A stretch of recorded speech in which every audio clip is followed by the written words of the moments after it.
Insperity presents the Small Business Advocate Show with Jim Blasingame, brought to you by FedEx, CareerBuilder.com, and Palo Alto Software. This is a copyrighted production of Small Business Network, Inc., all rights reserved.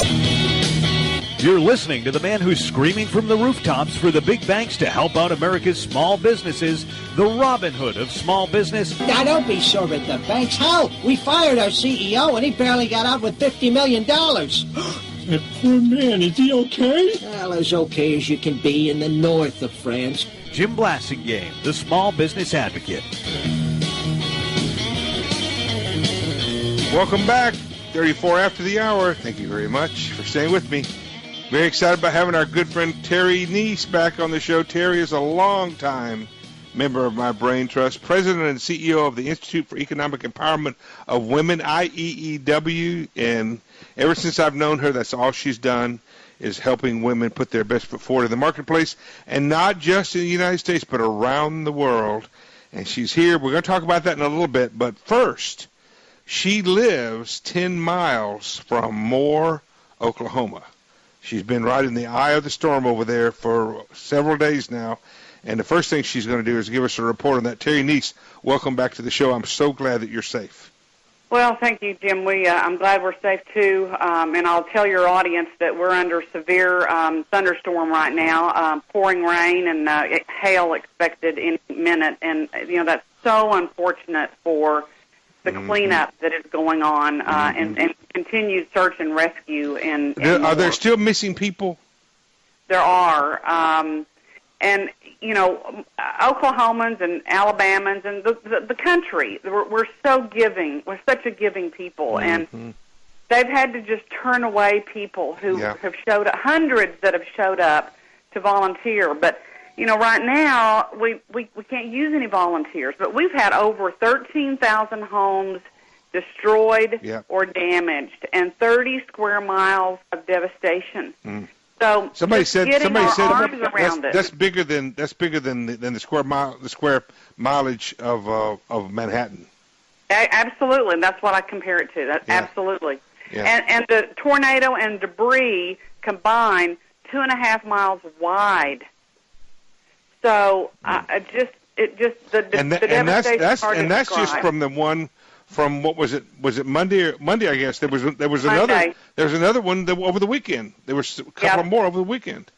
So, actually, Saturday night we had severe thunderstorms, and then Sunday we had tornado outbreaks. I was in my safe room Sunday afternoon. We had a tornado 1 mile from my house. It's aimed right at me, and Jim, I just prayed and prayed and prayed that phone cloud would lift up. And watching it on my iPhone in my safe room. It lifted up and went north of us. Wow. So, thank God, Well, I've been in the middle of these things, and I've seen them go right over the top of me.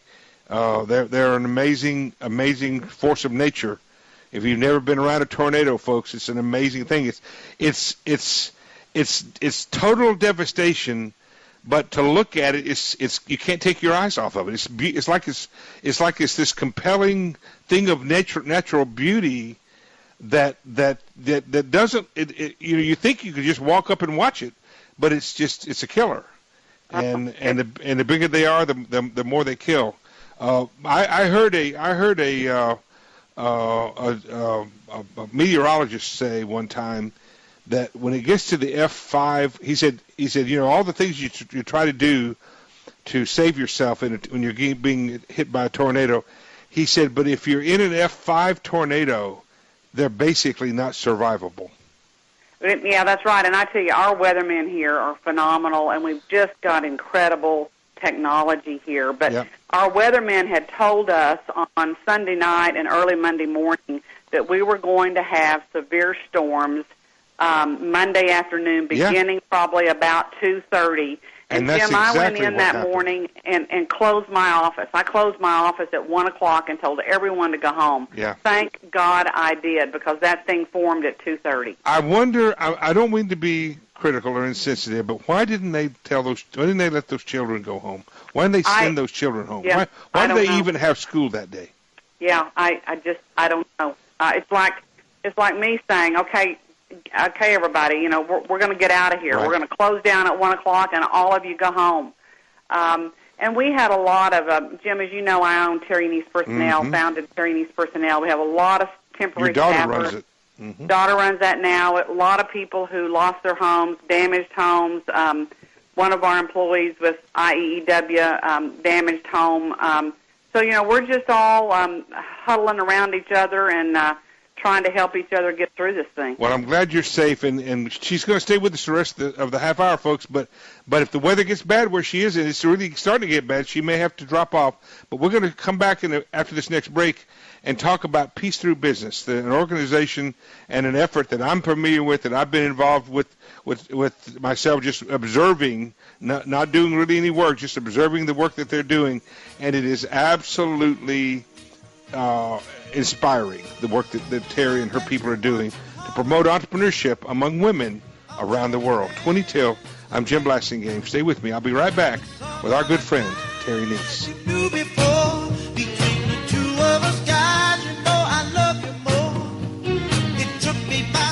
Insperity presents the Small Business Advocate Show with Jim Blasingame, brought to you by FedEx, CareerBuilder.com, and Palo Alto Software. This is a copyrighted production of Small Business Network, Inc., intended for the private use of our audience. Except as otherwise provided by copyright law, all other copying, redistribution, or publication without prior written consent is prohibited. All rights reserved.